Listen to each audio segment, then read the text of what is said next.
Vamos a estar atentísimos porque estamos ahora ya en comunicación con Cassián Peña desde algún lugar del planeta Tierra. Él nos dirá dónde está. Hola Cassián, ¿cómo estás? Bienvenido a BM Online. Capísimo. Hola. Qué gusto estar acá, como siempre, Vivi, y con todo el equipo. Bueno, lindo como siempre, hoy en un martes, ¿no? Ojalá que tenéis mucho sol en Asunción. Sí. Yo al momento me encuentro aún en España, entonces ya. En España. Bueno, por eso dije, ¿dónde estará? ¿Estará en Nueva York? ¿Está en Rusia? ¿Está en dónde? Bueno, en España. Perfecto. Bueno, contanos, bueno, primero el tiempo divino ahí, lindo. Vemos ahí a través de mucha luz. Sí, lindísimo, lindísimo. Me recuerda un poco al tiempo que pasé en Asunción en fines de noviembre, ¿no? Uh-huh. Mucho calor, mucha también humedad, ¿no? Sí. Pero es una cosa muy linda y bueno, yo soy muy fan del calor, entonces es un gran tiempo. Así es. Bueno, vos sabés, Cassián, que llamativamente no estamos teniendo días de mucho calor. No tuvimos días de mucho calor en diciembre y en enero. O sea, a lo mejor a alguien que viene de un país frío le parece calor, ¿verdad? Le parece que hace calor, pero para nosotros es un calorcito agradable porque es de 22 grados, 23 grados, 28 grados, hasta 35 más o menos. Hoy, ¿cómo era el tema de la temperatura? Acá tengo. Hoy, por ejemplo, máxima de 37 grados. Ahora tenemos una 32 grados. ¿Verdad? O sea, eso para vos que vos sabés cómo es Paraguay, con nuestros 40, 45 grados, esto es un fresquillo hermoso, una primavera que estamos en pleno verano. No, así es, Vivi. Y al fin y al cabo lo más importante es que haga el calor suficiente para tomar un buen tereré frío, sí. ¿no? Y, sí, bueno, señor. Totalmente de acuerdo, sí señor. Ese es otro tema que tenemos que hablar en algún momento con expertos, el tema del tereré, porque yo veo que en países limítrofes en Argentina toman el tereré con jugo, le ponen un jugo, o hay otros que ponen gaseosa. Bueno, pero sobre gustos y colores no han escrito los autores, entonces hay que miramos, pero no juzgamos. Ese es un tema que tenemos que tratar con... Tiene que haber expertos en tereré, en yuyos y eso. Sería genial. Y después ahí todo el mundo cuenta. ¿Vos tomás tereré, Cassián, cuando venís acá a Paraguay? No, claro que sí. Por eso Bruno también me llama siempre el embajador itinerario, ¿no?, de Paraguay. A veces yo camino acá por la calle con el matecito o el tereré, sí, ¿no? Y bueno, es una cosa linda, ¿no? Te da la cafeína suficiente. Sí. Y al menos aquí en España la gente no conoce tanto la cultura del tereré, del compartir. Así, según mí, es una tradición, una cultura muy linda. Sí. Y que yo también quiero siempre fomentar y incentivarles a la gente europea que prueban esa cultura tan linda que tenemos. Claro, y hay artistas muy famosos que consumen tereré.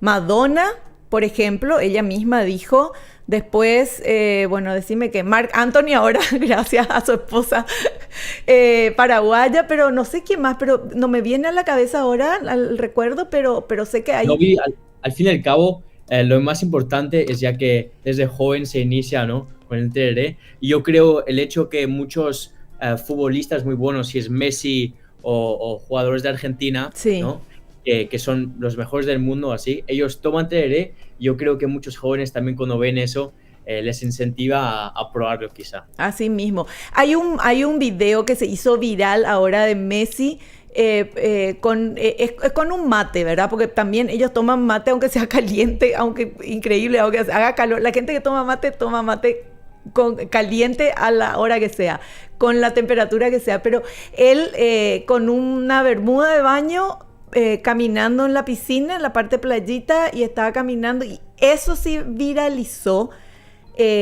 porque es Messi, obviamente, ¿verdad? Y después habían también, eso es muy simpático de las redes, que varios hicieron lo mismo, ¿verdad? Entonces era un video comenzaba con Messi y después otros caminando así y de repente había algunos que a propósito hacían y ponían una piscinita inflable, ¿verdad? Unos gorditos así mostrando su panza, fue muy simpático.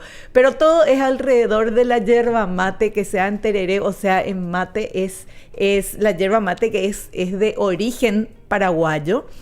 Ya su nombre es paraguayense, algo así, es la yerba mate. Entonces ahí denota el tema que es de acá. Y es algo que nos identifica absolutamente. Vos ves un tereré y sabes que hay alguien que estuvo en Paraguay o es paraguayo. Exactamente, Vivi. Para terminar el tema del tereré, que yo creo que hay expertos mejores que yo, ¿no? Pero a mí nomás me gusta probar. Sí, Y una cosa que también le comento a la gente aquí en Europa o en Estados Unidos también, es que cuando me fui al Congreso, por ejemplo, ahí la gente van caminando con el tereré.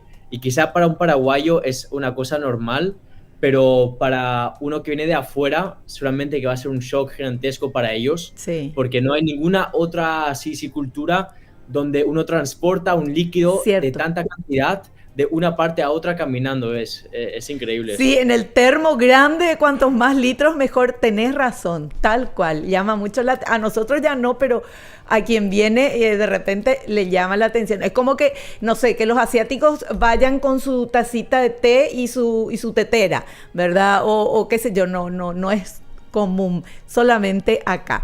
Bueno, pero qué rico ay, me diste ganas ya de tomar un tereré ahora. Y vamos a tomar agüita entonces, ya que no tengo tereré. Bueno, Casian, contame. ¿Cuál es el tema que hoy vas a desarrollar? Bueno, Vivi, yo creo como al momento me encuentro en Europa, sería la oportunidad perfecta para hablar sobre un tema que me resulta muy interesante. Es un tema estratégico, un tema político, económico, empresario. ¿Qué es el tema? El tema es ahora del impulso que vemos de muchos de los miembros de la Unión Europea y de la OTAN, de países aquí en Europa, que ahora quieren aumentar su inversión en todos los términos de la militar, ¿no? Si Sí. son comprar nuevas tecnologías o juguetes así sí, para la guerra, Ujú. o también nomás invertir más dinero en, por ejemplo, inversión en desarrollo de nuevas tecnologías, ¿no? Y exploración, investigación y desarrollo. Y bueno, al momento de ese gran impulso, ya, por ejemplo, hace algunos años, la OTAN estableció una cosa. ¿Y qué establecieron? Establecieron que cada miembro de la OTAN tiene que al menos invertir 2% de su PIB, ¿no? Producto Interno Bruto, a la defensa nacional Ujú. o a la defensa en total, ¿no? Así decir. Y bueno, un 2% en esa época ya era mucho y solo había como 6 aproximadamente países que podían invertir esos 2% de su PIB. Pero si miramos hoy en día, yo creo que son 23 países de la OTAN que ahora invierten más de 2% de su PIB. Y para recordarnos, yo creo que la OTAN tiene 32 aliados. Ajá. Entonces, vemos en los últimos 3, 4 años que más que 25 países ahora subieron de un país que no invirtió suficientemente a su militar a hoy en día donde casi cada país invierte suficiente, que es 2% del PIB, ¿no? Ujú. Entonces, Vivi, para mí es un tema muy interesante. Vemos también de varios países internacionales que quieren ser más independientes de los Estados Unidos, ¿verdad? Aún si ellos tienen los Estados Unidos como un aliado, pero aún quieren ser soberanos de su nación, ¿no? De sus valores, de su patria, y así también invertir en su propia defensa por si acaso, si pasa algo, que tienen todo abajo de control, ¿no? Sí. Entonces, el 2% es lo que se pusieron de acuerdo estos países, miembros de la OTAN, pero varios ya están invirtiendo mucho más que el 2%. Exactamente, sí. Hay varios, como una, por ejemplo, es Polonia, ¿no? Bueno, Polonia sí, antes, sí, como ahora está muy cerca de Ucrania, ¿no? sí. Ahora invirtieron mucho, que es creo 4.4% de su PIB a la defensa, que es mucho. Yo sé que Estados Unidos también invierte muchísimo también, pero para Polonia ese salto de como un 2% a un 4.4% en un más 3 años es una cosa gigantesca. Y Alemania ya en el 2022, que ahora son hace un poco más de 2 años, crearon un nuevo fondo donde ahora quieren invertir 100.000 millones en la defensa de Alemania, ¿no? Que ellos obviamente son uno de los inversionistas más grandes para la defensa de la región. Y este tema es controversial porque uno piensa, bueno, está bien que inviertan, ¿verdad? Porque un país tiene que poder tener defensas, tiene que tener poder defenderse, pero por otro lado está el tema del desarme, ¿verdad? Que son dos cosas controversiales. Es como que dicen, bueno, sí, está bien el desarme, pero estamos acá, no lo vamos a usar, pero hay otros que siguen invirtiendo. Entonces queda una controversia, se puede crear una controversia. ¿A vos dónde te gustaría vivir? ¿En un país que que se puede defender bien con armas y con todo? ¿O en un país que es absolutamente pacífico y no tiene nada? Bueno, yo creo firmemente y estoy convencido en una cosa que es, al fin y al cabo, la paz por parte de la fuerza, ¿no? Vemos obviamente que el mundo aún sí sería fantástico si toda la gente serían buenas personas, si todos también siguen las reglas como países y como personas, pero al fin y al cabo la realidad es otra, ¿no? Sí. Vemos que al menos lo que pasó hace más de 2 años en Ucrania, no con Rusia, ya eso otra vez hizo que muchos de esos países europeos se levanten otra vez la cabeza y empiezan a invertir en el militar, ¿no? Que es una cosa muy, muy interesante.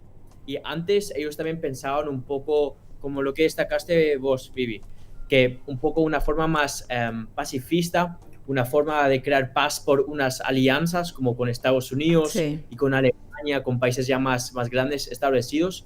Pero al fin y al cabo, Vivi, yo creo como una empresa, si vos podés ya controlar tu propio país al menos y manejar por si acaso si pasa algo, yo creo que siempre va a ser mejor que depender de alguien otro, ¿no? Sí. Si es en una relación personal o en un negocio, siempre si vos puedes controlar es mucho mejor, ¿no? Obviamente, obviamente.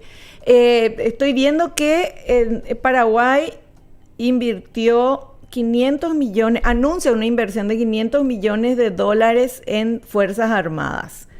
Que, bueno, no es carrera armamentista, pero son las Fuerzas Armadas, ¿verdad? Y el tema en Europa, que es lo que vos nos estabas hablando, tomó más relevancia ahora por el tema de las guerras, ¿verdad? De las guerras recientes, y hay guerras que no terminan nunca y que de verdad uno se pone a pensar qué es lo mejor. Y Estados Unidos, que sabemos que está armado hasta los dientes, ¿verdad? Rusia también, China también.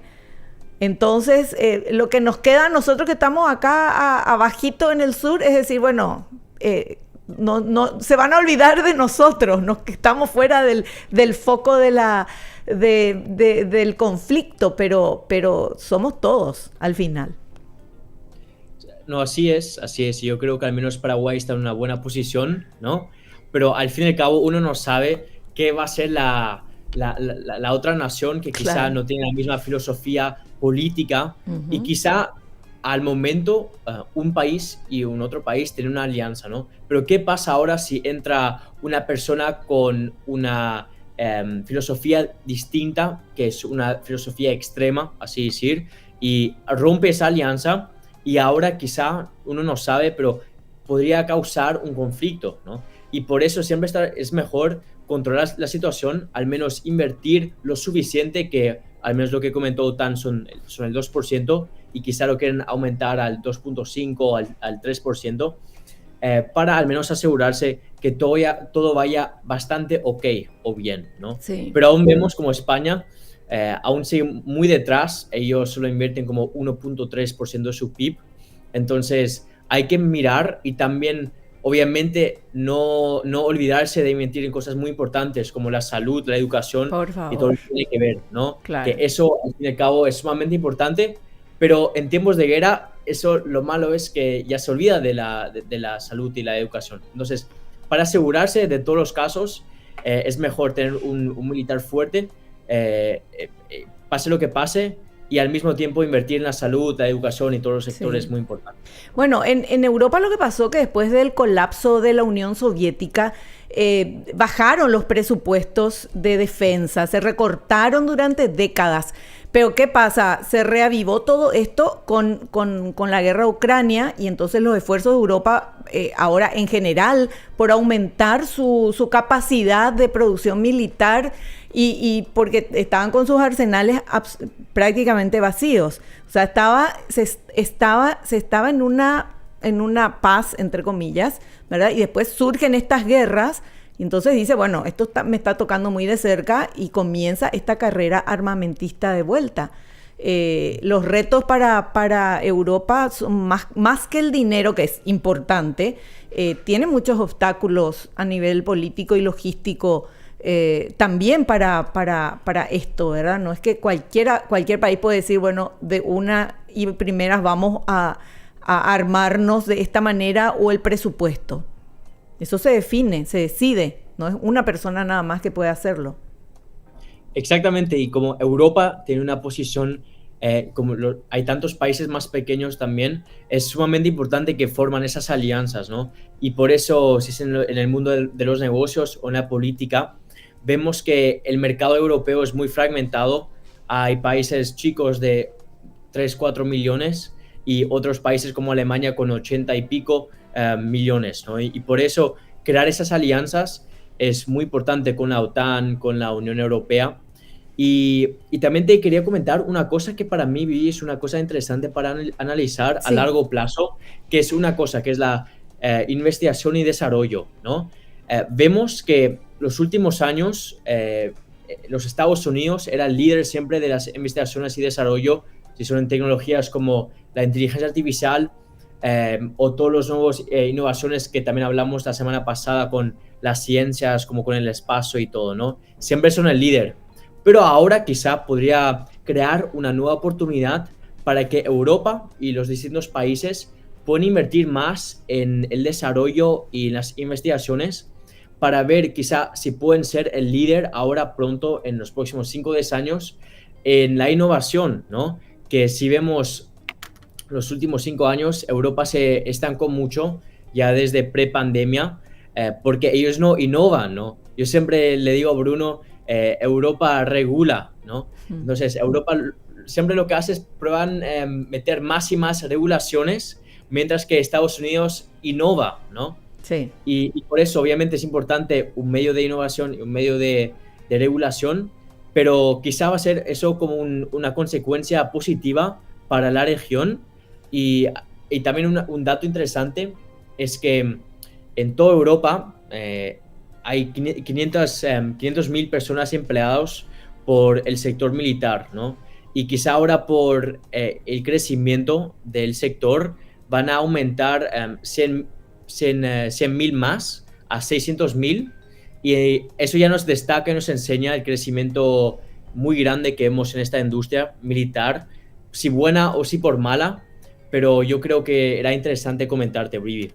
No, me parece un tema súper interesante de conocer, que vos nos traes con todos los datos que nos estás dando, porque una cosa es ser pacifista, que creo que la mayoría de las personas nadie quiere conflictos ni guerra, mucho menos guerra, pero también está lo otro que, bueno, un país tiene que tener las armas necesarias para poder defenderse. Exactamente. Y bueno, hay países, por ejemplo, que tienen recursos naturales muy, muy importantes y muy valiosos, ¿no? Otros que quizá tienen un capital humano que vale mucho. Y lo que yo creo, la verdad, es que en muchos países ya desarrollados ya perdimos un poco el sentimiento que quizá un día va a pasar algo, ¿no? Y por eso ya muchos países y políticos se olvidaron de aumentar el presupuesto para la seguridad nacional. Pero lo que vemos al fin y al cabo en los siglos de la historia, si uno lee la historia, cada 100 años pasa alguna guerra y como vemos ahora con Ucrania, como vemos ahora con Palestina e Israel, al fin y al cabo estas cosas pasan y siempre es mejor estar preparado que no, ¿no? Y también hablando, por ejemplo, con mis amigos en el Departamento de Estado, que se enfocan también en la seguridad nacional, ellos me comentan esto, que están, al menos ellos, felices también que Europa está aportando más y ahora es más equitativo, ¿no? Tipo de la inversión a la defensa regional y global. Y yo creo que sería una cosa muy interesante. Y aún si vamos a otros extremos también, ya sabemos que hay países que ya invierten en, por ejemplo, en nuclear, ¿no? Sí, para protegerse también. Y Alemania, por ejemplo, ellos comentaron que nunca quieren usar nuclear si es para defensa o para energía, pero quizá ahora esta filosofía de ser más pacifista va a cambiar y van a mirar acerca de nuevas inversiones en nuclear o tecnologías similares. Sí, es tan difícil hablar de esto porque si nos sustraemos y decimos, bueno, sí, se tiene que tener defensa, un país tiene que poder defenderse, pero después cuando pensamos, o por lo menos yo estoy pensando, estamos hablando de armas que matan gente, ¿verdad? Es cierto, estamos hablando de defensa, pero qué raro es el ser humano que tiene que llegar a estas barbaridades para supuestamente defender a su pueblo, ¿verdad? De matar a otra gente. Exactamente, exactamente. Yo no lo podía decir mejor. La verdad es, al fin y al cabo, yo tampoco tengo las respuestas, ¿no?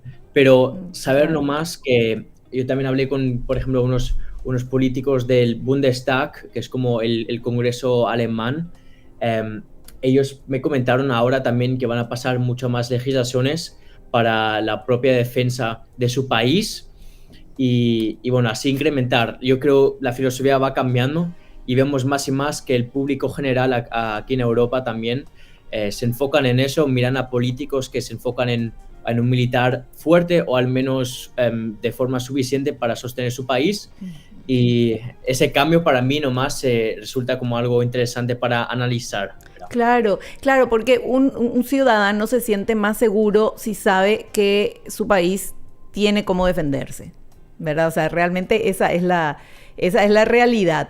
Pero por otro lado está ya la parte de principios y la parte del ser humano que obviamente nadie quiere. Bueno, la mayoría por lo menos no quieren este tipo de cosas de agravios ni de guerras ni de nada, porque todo lo que trae, por más que la guerra es un muy buen negocio para la gente que está justamente en este tema de armamentista.